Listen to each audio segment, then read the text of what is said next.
622, and it's time to take a look at your money. Mexico, Canada, and China are America's three largest trading partners, and according to data from the U.S. Census Bureau, last year these three nations accounted for 41% of all U.S. trade in goods. But as we saw during his previous term, President Donald Trump has been quick to initiate trade wars by imposing tariffs on many goods imported from these three countries. Financial advisor Mark Gravicheski joining us now live on Zoom to break this down for us. Good morning, Mark.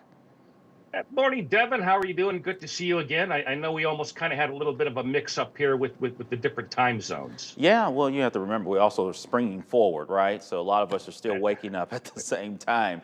So a lot has happened over the past week with these tariffs on Mexico, Canada, and China. What is the current state with all these tariffs?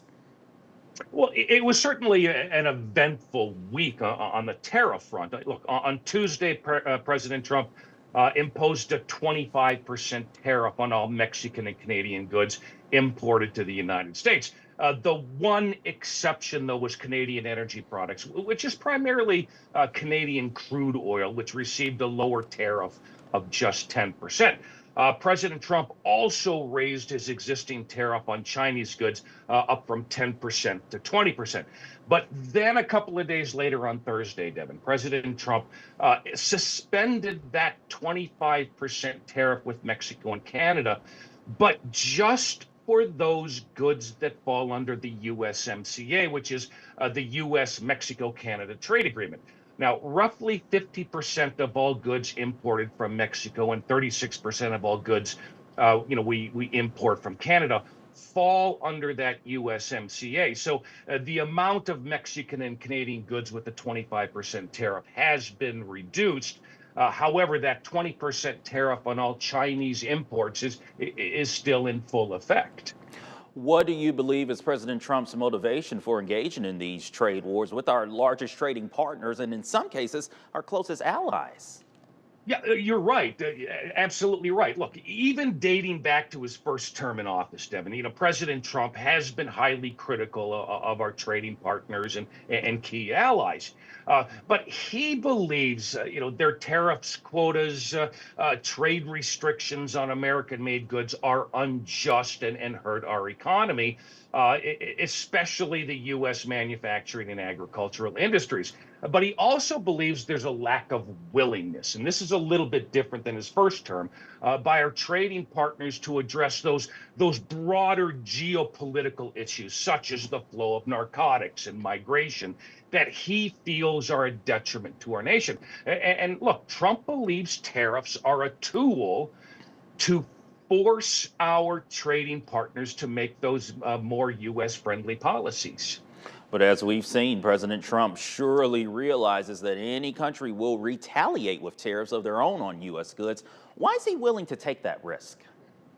Because Trump knows he has something that all other nations do not possess: the largest economy in the world. And Trump is quick to use the size, the strength, the sheer power of the U.S. economy, almost like a sledgehammer, to influence the trade and those geopolitical policies of other countries. Now, I want everyone to focus with laser precision on this graph. I think the control booth should quickly put up. This right here is the very heartbeat of Trump's tariff policy. Look, with the total economic output of 30.3 trillion, the U.S. is by far the world's leading economic powerhouse. The U.S. economy, Devin, get a load of this, accounts for more than 26% of the world's total economic output. The U.S. economy, 55% bigger than number 2 China. Canada's economy ranks number 9, but is just 7.7% the size of the U.S. economy. Mexico's economy, number 15, just 6% the size of the U.S. economy. Oh, wait a second, we got to throw in Europe. As for Europe, the U.S. economy, Devin, is 50% bigger than that of the 27-member nation European Union. And look, Trump's strategy is simple. He knows there are few, if any, countries that can withstand an extended trade war with the United States. Many Canadian and Mexican economists are already cautioning that an expanded trade war would quickly send their economies into a recession. Even China's economy, despite its size, is also still struggling to recover from the global pandemic.